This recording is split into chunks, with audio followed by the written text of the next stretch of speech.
Hello students. तो आज हम पढ़ेंगे विद्युत आवेश तथा क्षेत्र यानी इलेक्ट्रिक चार्ज एंड फील्ड। तो स्टार्ट करने से पहले मैं बता दूं कि ये क्लास ट्वेल्थ का चैप्टर फर्स्ट है। इसके बाद आपको जब आप क्लास ट्वेल्थ करके जब आगे आने वाली क्लासेस में जाएंगे तो आपको टेक्निकल टर्म्स को क्या इंग्लिश टू इंग्लिश ही यूज़ करना पड़ेगा। तो हम बाकी वर्ड को क्या हिंदी में यूज़ करेंगे, पर जो टेक्निकल टर्म्स हैं उनको हम इंग्लिश में यूज़ करेंगे। ठीक है, तो स्टार्ट करते हैं कि इलेक्ट्रिक चार्ज क्या होता है। तो इलेक्ट्रिक चार्ज को समझने से पहले हम इतिहास में हुई ऐसी कुछ घटनाओं के बारे में समझते हैं जिनको वैज्ञानिकों ने गौर से देखा और वो समझने की कोशिश की। तो इसकी शुरुआत होती है सबसे पहले जो वैज्ञानिक थे थेल्स नाम के। उन्होंने देखा कि जब किसी वस्तु को रब किया जाता है रेशम के कपड़े से और जब उनको कागज के टुकड़ों के संपर्क में लाया जाता है यानी पास ले जाया जाता है तो कागज के टुकड़े उसकी ओर आकर्षित होते हैं। तो ऐसे ही कुछ एक दो एग्जाम्पल उनको पता थे, पर इसके पीछे का कारण उनको पता नहीं था। फिर उसके बाद धीरे धीरे बहुत से वैज्ञानिकों ने ऐसे प्रयोग देखे और उनको कुछ पेयर्स पता थे यानी रेशम के टुकड़े, आबनूस, एस्बेस्टोस या कांच की छड़। ऐसे इनको किसी मटेरियल से रगड़ने पर इनमें कुछ क्षमता आ जाती थी कि ये अपने आसपास की कुछ छोटे चीज़ों को, हल्की चीज़ों को अपनी ओर आकर्षित कर सके। और उनको इस बारे में पता नहीं था कि ये इफेक्ट होता क्या है और डीपली उनको स्टडी कर नहीं पाए। धीरे धीरे प्रोग्रेस आगे बढ़ती गई। तो एक वैज्ञानिक थे जिनका नाम था बेंजामिन फ्रैंकलिन। उन्होंने धन आवेश तथा ऋण आवेश की परिभाषा दी। तो ये कॉन्सेप्ट कहाँ से आया? तो पहले हम इसको समझने के लिए एक प्रयोग करते हैं। ठीक है, हम लेते हैं एक रोड लेते हैं। ठीक है, ये रोड हमने कांच की ली है। ठीक है, यहाँ कांच की एक रोड ली हमने। इसको हमने रगड़ा रेशम के कपड़े से। ठीक है, जैसे हमने इसको रगड़ा, रब किया ये रेशम के कपड़े से, तो हमने देखा कि इसमें क्षमता आ जाती है कि ये इसको आकर्षित करे। ठीक है, फिर एक और प्रयोग करते हैं जिसमें लेते हैं हम एक और ये छड़ लेते हैं हम आबनूस की। इसको हम रगड़ते हैं बिल्ली की खाल से। ठीक है, यानी बिल्ली के जो बाल होते हैं, ठीक है, उनसे।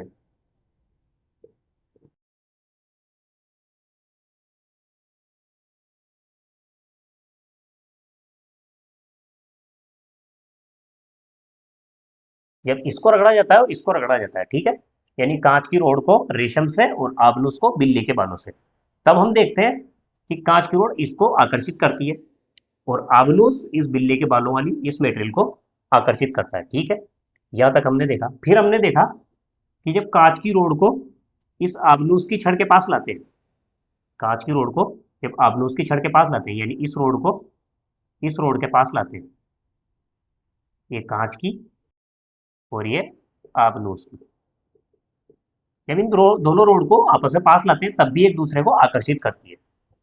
यहाँ तक भी हमें समझ में आया। फिर हमने देखा कि जब इस रेशम को इस बिल्ली के बालों से, है ना, इन दोनों को जब आपस में पास में लाते हैं तब भी इनमें आकर्षण होता है। ये तो हो गया रेशम और ये हो गया बिल्ली के बाल जो आपस में रगड़े गए थे। ठीक है, तभी दोनों एक दूसरे को आकर्षित करते हैं।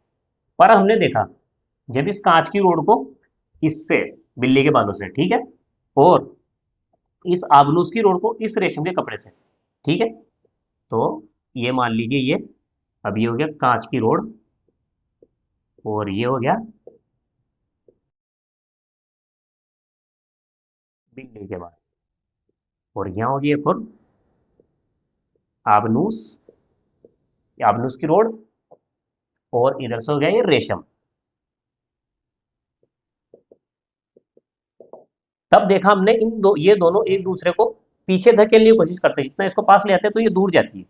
ठीक है, बहुत हल्का बल होता है, हमने बहुत छोटे स्केल पे देखा है, नहीं बहुत छोटे टुकड़े हैं। ठीक है, तो हमने देखा इन दोनों के बीच में क्या होता है, प्रतिकर्षण। और ये आबनूस की रोड और रेशम, इसके बीच में भी होता है प्रतिकर्षण। पर इन दोनों के बीच में आबनूस और आबनूस, जैसे ये कांच की रोड और ये आबनूस की रोड, दोनों की रोड के बीच में होता है आकर्षण और इन दोनों के बीच में भी होता है आकर्षण। ठीक है, और कांच की रोड को एक रेशम के टुकड़े से रगड़कर हम ऐसे ही पेड़ से, अगर कांच की रोड, ये भी कांच की ले, और इसी प्रयोग को फिर करके एक और कांच की रोड से पास में लाए, तब भी इन दोनों के बीच में होता है प्रतिकर्षण। तो इस तरह के बहुत से पेड़ को यूज करके हम देखते हैं कि, क्योंकि जब इसको इस तरह रब किया गया होगा तो इसमें कुछ चीज आ गई होगी, ठीक है, प्लस माइनस कुछ भी ऐसा नाम दिया बेंजामिन फ्रैंकलिन ने, पर कुछ इसमें आ गई होगी और इसमें कुछ कमी हो गई होगी, या फिर इसमें आ गई होगी और इसमें कमी हो गई होगी। पर हमने देखा कि जो प्रक्रिया इसके साथ करते हैं, अगर यही प्रक्रिया वापस करके दोनों कांच के रोड को पास पास लाए तो प्रतिकर्षण होता है, पर इस तरह से करके दोनों को पास पास लाए तो आकर्षण होता है, इस तरह से भी करें तो भी आकर्षण होता है। यानी हमने देखा कि इसमें दो ही तरह की चीज हो रही है, या तो प्रतिकर्षण हो रहा है या आकर्षण हो रहा है। तो इस तरह का प्रयोग करके बेंजामिन फ्रैंकलिन ने पता लगाया कि जब इस तरह से करते तो इसमें क्या होता है कि एक रोड के ऊपर आवेश आ जाए, उन्होंने इसका नाम क्या दिया, आवेश। तो उन्होंने नाम दिया कि जब इस तरह से कांच की रोड को रगड़ेंगे तो इस पर आ जाएगा माइनस आवेश, यानी ऋणात्मक आवेश आ जाएगा, और जो रेशम है इस पर आ जाएगा धनात्मक आवेश। तब उन्होंने नियम दिया कि धन आवेश और ऋण आवेश जब पास पास आते हैं तो दोनों के बीच में होता है आकर्षण, यानी जब ये असमान होते हैं, असमान आवेश, तो उन्होंने नियम दिया कि इनके बीच में होगा आकर्षण, और जब समान आवेश होंगे तो होगा प्रतिकर्षण, क्योंकि जब कांच की रोड को इससे रगड़कर वापस कांच की रोड को फिर दूसरी कांच की रोड को भी इस रेशम से रगड़कर दोनों को जब पास लाया जाता है तो प्रतिकर्षण होता है। इसी तरह आबनूस को बिल्ली के बालों से रगड़कर एक और दूसरा पेड़ ली जाए जिसमें भी इसी तरह प्रक्रिया करके दोनों आबनूस को पास लाया जाए तब भी प्रतिकर्षण होता है, और दोनों बिल्ली के बालों को पास लाया जाए तब भी प्रतिकर्षण होता है, यानी समान समान तरह के अगर इसमें कोई चीज है तो उसके बीच में होगा प्रतिकर्षण। तो उन्होंने ये नियम दिया कि असमान आवेशों के बीच में आकर्षण होगा और समान आवेशों के बीच में प्रतिकर्षण, ठीक है। तो ये एक प्रयोग था, इससे उन्होंने ओनली दो तरह के आवेश बताए कि एक तो धनात्मक आवेश होते हैं और एक ऋणात्मक आवेश होते हैं, ठीक है। तो इस तरह से प्रयोगों से बताया कि धनात्मक और ऋणावेश आवेश होते हैं। तो इसके बाद आता है विद्युत आवेश का इलेक्ट्रॉन सिद्धांत। अब इसके पीछे आता है कि ऐसा क्यों होता है, यानी ऐसा होता क्या है प्रक्रिया में कि इसमें आवेश आ जाता है। तो व्याख्या दी गई कि जैसे रोड है और ये दूसरा मटेरियल है, ठीक है, इसको कांच की रोड दे देते हैं और ये है रेशम। तो इसमें बताया कि जब इन दोनों को रगड़ा जाता है तो इलेक्ट्रॉन इस कांच रेशम से निकलकर इस पर आ जाते हैं, तो ये ऋणात्मक आवेशित हो जाता है और इस पर कमी हो जाती है इलेक्ट्रॉन की।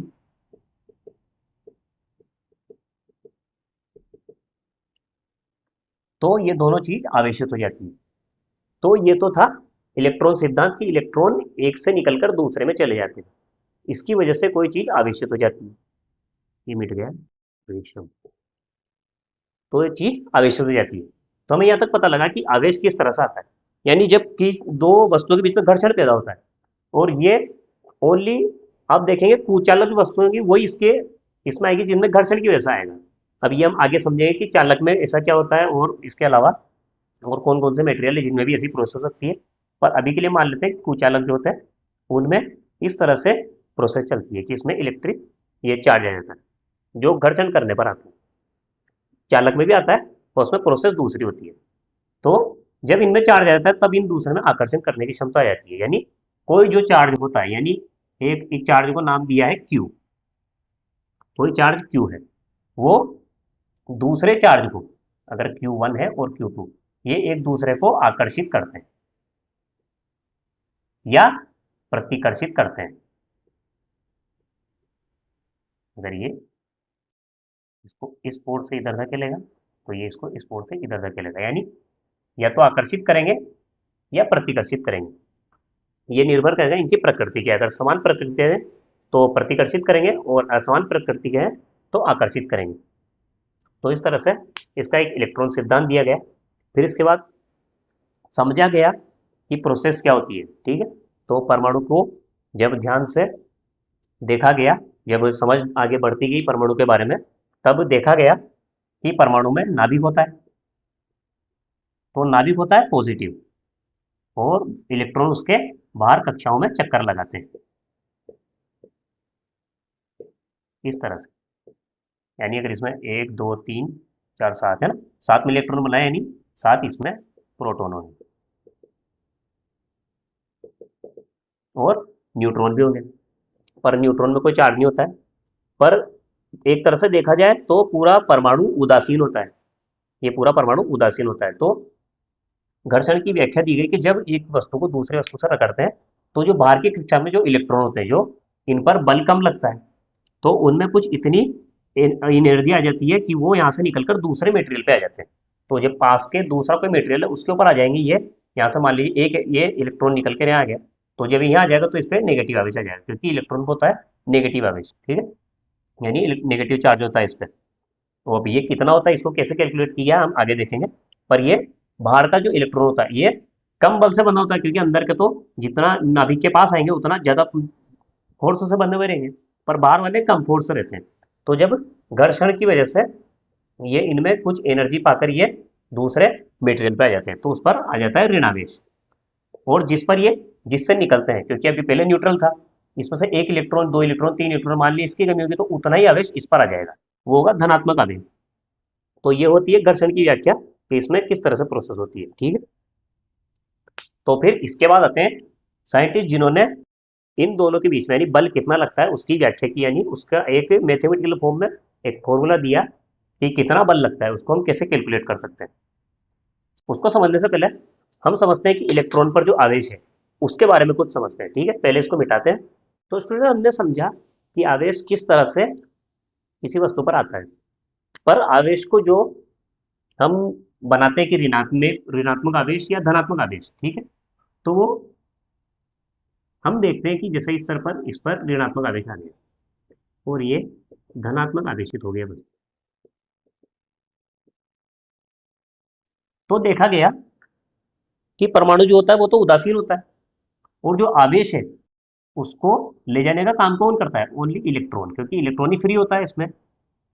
बाहर जो कम बंध से बना होता है वो इलेक्ट्रॉन ही होता है, बाकी जो प्रोटॉन होता है वो तो बहुत नाभिकीय बल से बहुत ज्यादा फोर्स की वजह से उसमें से कोई प्रोटॉन निकल नहीं सकता। ओनली इलेक्ट्रॉन जो होता है ये कम बल से जो बाहर की कक्षा में होते हैं, ये थोड़े इन पर कम बल लगता है नाभिक का, तो ये फ्री हो जाते हैं। तो वो ये निकाला गया निष्कर्ष कि जो इलेक्ट्रॉन होते हैं यही आवेश को ले जाने का काम करते हैं, क्योंकि इलेक्ट्रॉन पर आवेश होता है, खुद इलेक्ट्रॉन जो होता है उस पर आवेश होता है, और ये आवेश होता है इलेक्ट्रॉन पर 1.6 इंटू 10⁻⁹ कूलाम। अभी कूलाम इसकी इकाई है, जो वैज्ञानिक के नाम पर है जिन्होंने कूलाम का नियम दिया है गणितीय रूप में। तो इस पर होता है इलेक्ट्रॉन पर 1.6 इंटू 10⁻⁹ कूलाम।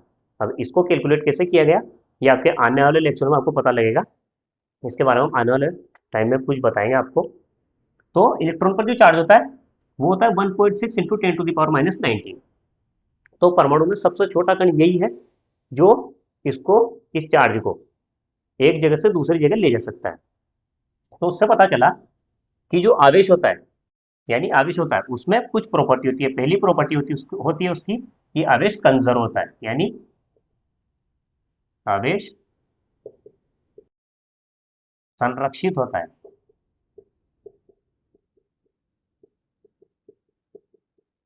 पहली प्रॉपर्टी यही है आवेश की कि ये होता है कंजर्व, यानी आवेश को न तो उत्पन्न किया जा सकता है न खत्म किया जा सकता है। ये आवेश इलेक्ट्रॉन की वजह से होता है, तो इलेक्ट्रॉन न तो उत्पन्न कर सकते हैं हम न इसको नष्ट कर सकते हैं, क्योंकि एक परमाणु उदासीन होता है, तो परमाणु से जब इलेक्ट्रॉन निकल जाता है तो उस पर धन आवेश आ जाता है, और परमाणु में से जब ऋणावेश निकल जाता है, यानी परमाणु पर जब ये ऋणावेश निकल जाता है तो धन आवेशित हो जाता है, और जिस पर जाता है वो ऋणावेशित हो जाता है।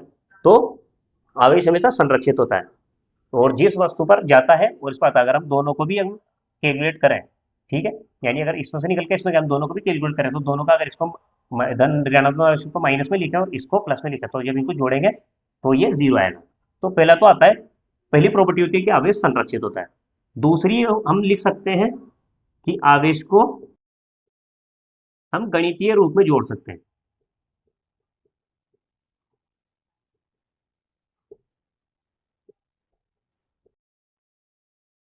जोड़ सकते हैं। इसका मतलब क्या होता है कि मान लीजिए किसी वस्तु पर 5 गुलाम आवेश है, ठीक है, वो किसी वस्तु पर 6 गुलाम आवेश है, किसी पर -3, ठीक है, -3 यानी ये नेगेटिव चार्ज है। तो हम इसको ओनली ऐसे जोड़ सकते हैं कि 5 + 6 = 11 में से 3 घटा सकते हैं, यानी बीजगणितीय रूप से जोड़ सकते हैं इसको, ठीक है। तो बीजगणितीय तरीके से हम इसको 5 6 11 - 3 इस तरह से हम, जैसे हम गणित के क्वेश्चन करते हैं संख्याओं को जिस तरह से हम जोड़ते हैं उसी तरह हम आवेश को भी जोड़ सकते हैं। तो दूसरी प्रॉपर्टी ये होती है इसकी कि हम इसको गणितीय तरीके से जोड़ सकते हैं। तीसरी आती है कि आवेश, जो आवेश होता है, आवेश का क्वांटीकरण, यानी आवेश क्वांटाइज्ड होता है, इसको हम इंग्लिश में लिखेंगे क्वांटाइज्ड, क्वांटाइज्ड होता है। आवेश क्वांटाइज्ड होता है, इसका मतलब क्या है?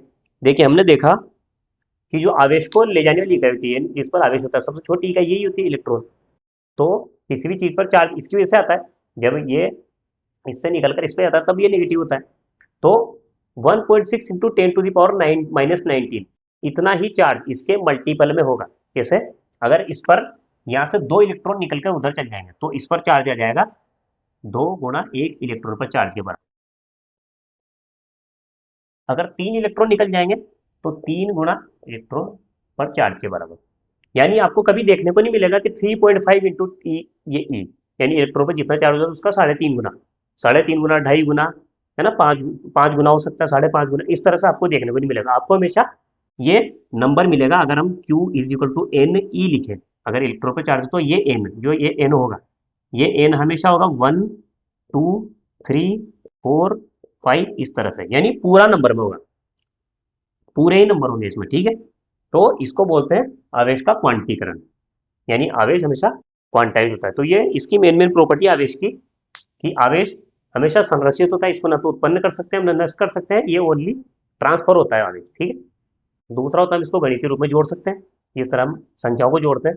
तीसरा होता है इसका क्वांटाइजेशन, ये सबसे मेन है कि ये हमेशा मल्टीपल मिलेगा। अगर कभी भी आपको एन की संख्या 1.2 1.3 ऐसे मिले तो ऐसा पॉसिबल नहीं है, क्योंकि आवेश हमेशा एक मतलब इलेक्ट्रॉन के एक दूसरी तरफ ट्रांसफर होने की वजह से ही कोई वस्तु चार्ज होती है।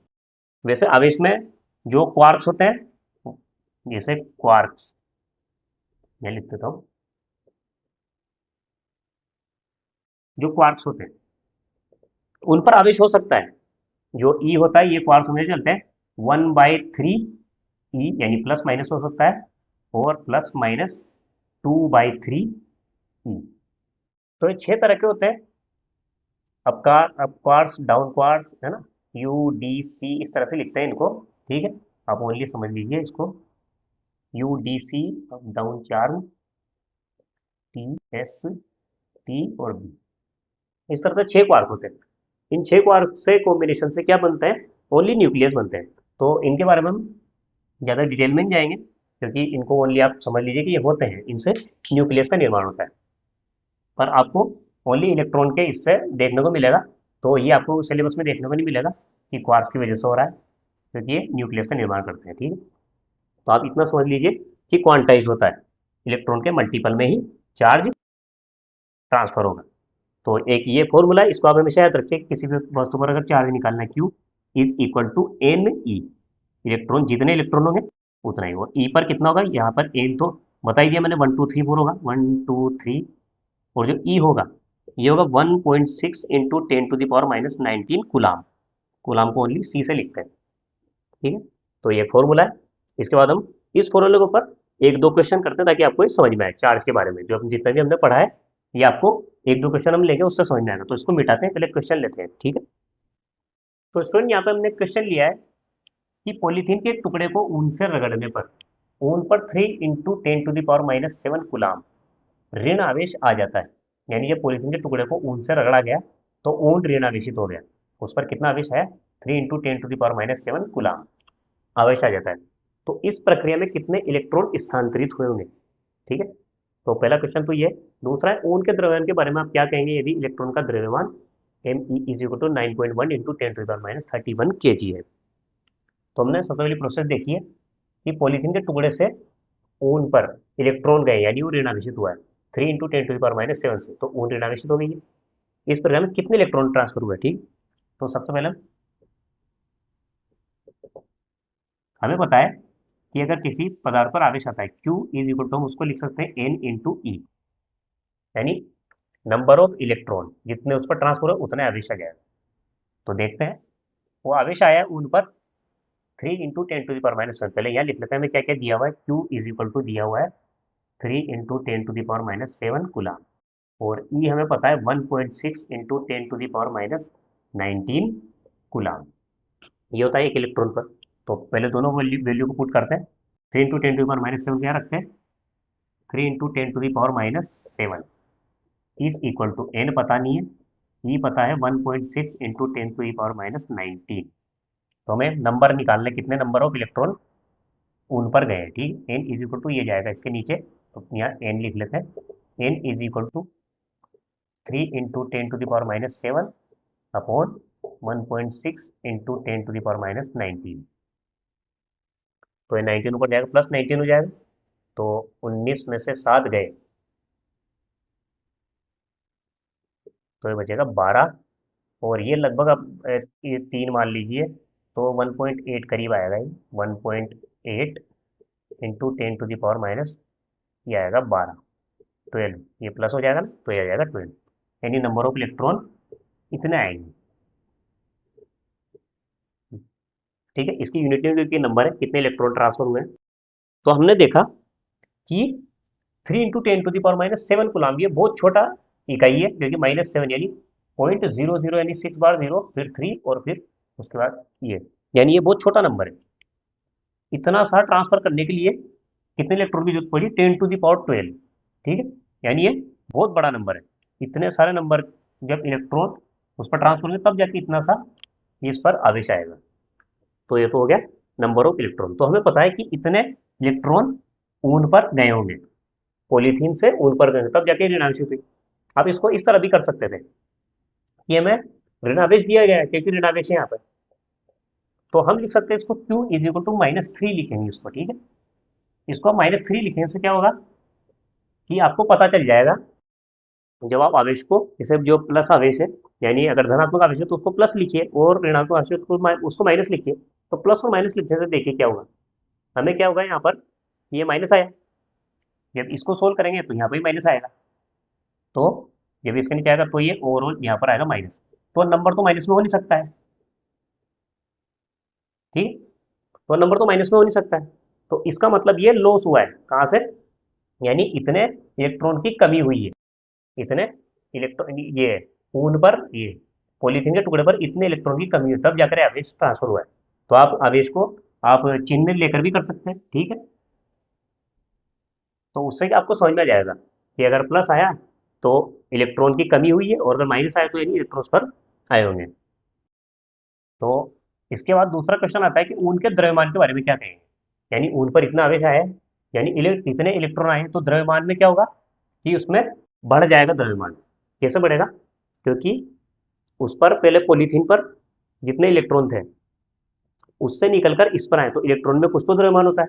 तो आप देखें कभी भी अगर आपसे पूछ लिया जाए कि एक तो पॉजिटिव चीज है, ठीक है, और एक नेगेटिव चार्ज चीज है, इसका पहले दोनों का द्रव्यमान एम है, पहले दोनों का द्रव्यमान एम था, पर एक पे क्या पॉजिटिव चार्ज आ गया है और एक पर नेगेटिव चार्ज आ गया है। तो आपसे पूछेगा कि अब द्रव्यमान किसका ज्यादा है, तो हमेशा जो नेगेटिव चार्ज चीज रहेगी उसका द्रव्यमान ज्यादा रहेगा। अगर दोनों का, उदासीन का द्रव्यमान अगर पहले जो न्यूट्रल थी तब अगर उनका द्रव्यमान समान है, तो जब चार्ज हो जाएगी तब जो प्लस वाली होगी, यानी धनात्मक आवेश वाली चीज का द्रव्यमान हमेशा कम होगा, क्योंकि इधर से इलेक्ट्रॉन निकल कर इस पर आएंगे। तो इस पर इलेक्ट्रॉन है और इस पर इलेक्ट्रॉन की कमी है, यानी जितना इलेक्ट्रॉन इस पर ट्रांसफर होगा उतना इसका द्रव्यमान बढ़ जाएगा। तो अब देखते हैं, यही प्रोसेस इसमें भी है, यानी 1.8 इंटू 10⁻12 इलेक्ट्रॉन आए हैं किस पर, ऊन पर। तो देखते हैं कि कितना द्रव्यमान आया होगा, यानी एम कितना बड़ा होगा, डेल्टा एम हुआ होगा, ठीक है। यानी जितना चेंज आया होगा, वो कितना चेंज आएगा, जितने इलेक्ट्रॉन ट्रांसफर हुए। अगर हमें एक इलेक्ट्रॉन का द्रव्यमान पता हो तो वो दिया हमें 9.1 इंटू 10⁻31, तो यानी 9.1 इंटू 10⁻31, ये तो ये एक इलेक्ट्रॉन का हुआ, और हमारे पास इलेक्ट्रॉन है 1.8। इंटू 10⁻12। तो जब इसको सोल्व करेंगे तो 98 108, यानी हम ओनली पावर पावर देख लेते हैं, तो ये आएगा 31 में से 12 जाएंगे तो यानी 10⁻−19 करीब, और यहाँ नंबर कुछ भी आ सकता है, इन दोनों को सोल्व कर लेंगे मल्टीप्लाई करके आगे, यानी ये बहुत कम द्रव्यमान है। अगर हम ओनली पावर पावर को भी कंपेयर करें तो 3100 से 12 गए 19, यानी पावर 10⁻−19, अगर यहाँ नंबर है 2 हो 3 हो कितने भी, लगभग अगर 2 मान लें हम, तो अगर 2 भी हो यहाँ पर तो इतना द्रव्यमान इसमें कम हुआ हो, ये इतना द्रव्यमान उसका बढ़ गया होगा, तो बहुत नेग्लिजिबल है, इसलिए द्रव्यमान को हम इसमें लेते नहीं है काउंटिंग में। ये तो कभी क्वेश्चन पूछा जाता है तो हम इसको लिख लेते हैं, वरना इतना जो कम द्रव्यमान है उसको एल्कुलेशन में कहीं रखेंगे तो उसको नेग्लिजिबली मानेंगे, ठीक है। तो इससे तो आपको क्या रफ रफ अंदाजा लग गया होगा कि हम चार्ज को कैसे कैलकुलेट करते हैं, ठीक है स्टूडेंट। तो एक और क्वेश्चन लेते हैं इसमें इसी तरह का, उसको सोल्व करते हैं, उससे आपको ये कॉन्सेप्ट क्लियर हो जाएगा, ठीक है स्टूडेंट। तो स्टूडेंट हमने एक छोटा क्वेश्चन और लिया है कि एक सिक्के से कितने इलेक्ट्रॉन निकाल लिए जाएं कि उसके ऊपर 10⁻⁻7 कूलाम आवेश आ जाए, यानी सिक्के से अगर हम कुछ इलेक्ट्रॉन निकालेंगे तो उस पर धनात्मक आवेश आएगा, तो उसके ऊपर आया प्लस, है ना, 10⁻⁻7 कूलाम आवेश, तो कितने इलेक्ट्रॉन निकाले गए, तो वापस हम निकालते हैं इसको। हमारे पास फॉर्मूला है कि अगर किसी पर वस्तु पर आवेश है Q is equal to N E, तो Q दिया हुआ है कि 10⁻⁻7 आवेश है, 10⁻⁻7 यह है पॉजिटिव है, ठीक है, तो इसको प्लस ही लिखा, एन इज इक्वल टू आएगा, ये में निकालना है, ई इज इक्वल टू हम लिखेंगे -1.6 इंटू 10⁻−19, ये मैंने माइनस लिखा है क्योंकि इस पर नेगेटिव आवेश होता है, ठीक है, तो इससे क्या हमारा नंबर माइनस में आएगा, यानी उससे निकालने पड़ेंगे इलेक्ट्रॉन, तो माइनस को ऐसे रहने देते हैं, एन को निकालना है तो ये जाएगा इसके नीचे, तो यहाँ पे आएगा N is equal to 10⁻⁷ upon 1.6 into 10⁻⁻19, minus आया नहीं, इतने इलेक्ट्रॉन निकालने पड़ेंगे, तो एन इज इक्वल टू यहाँ से आएगा, ये 1 को करेंगे तो ये आएगा 6.25 इंटू 10⁻11, इतना आएगा नंबर इसका, यानी इतना, यानी बहुत बड़ा नंबर है, इतने इतने इलेक्ट्रॉन निकालने पड़ेंगे। तो एक हमको एक रफ रफ अंदाजा ये भी मिल जाता है कि जो कूलाम आवेश है, यानी 10⁻⁻7 कूलाम आवेश करने के लिए बहुत बड़ा नंबर है, तो जो कूलाम है, कूलाम नंबर ही बहुत बड़ा आवेश है, क्योंकि जो जितने ही मिल रहे हैं हमें आवेश, वो बहुत छोटे नंबर में मिल रहे हैं कूलाम के कंपेरिजन में, तो जब हम ज़्यादातर जब भी हम लेंगे तो हम कूलाम की जगह यूज़ करेंगे, या तो माइक्रो कूलाम यूज़ करेंगे, माइक्रो ऐसे ऐसे लिखेंगे, या नैनो कूलाम यूज़ करेंगे, तो माइक्रो या नैनो या मिली, अगर कुछ बहुत बड़ा आवेश है तो मिली कूलाम आ जाएगा, तो माइक्रो नैनो मिली इस तरह के हम आवेश का यूज़ करने में ज़्यादा आपको मिलेगा, ज़्यादातर आपको यही देखने को मिलेगा, क्योंकि कूलाम बहुत बड़ी नंबर है आवेश का, क्योंकि इतने से आवेश को गेन करने के लिए इतने इलेक्ट्रॉन का ट्रांसफर होता है, तो एक वस्तु पर बहुत कम कम ये आपको देखने को मिला 10⁻⁷ 8 10⁻⁻6 या फिर 10 12 इस तरह से, तो आपको एक गुलाम जो आवेश होता है वो बहुत बड़ा आवेश होता है, तो हम माइक्रो नैनो या मिली गुलाम इस तरह की यूनिट का यूज़ करेंगे, तो ठीक है स्टूडेंट्स। इसके बाद हम आगे वाले लेक्चर में हम पढ़ेंगे जो कुलाम का नियम है, जिसको मैथमेटिकल फॉर्म में कि दो आवेशों के बीच में कितना बल लगता है, उसके ऊपर एक फॉर्मूला है, उस फॉर्मूले का हम क्वेश्चन भी करेंगे और समझेंगे उसके लिमिटेशन क्या क्या है, ठीक है स्टूडेंट। तो मिलते हैं अगले लेक्चर में, तब के लिए गुड बाय।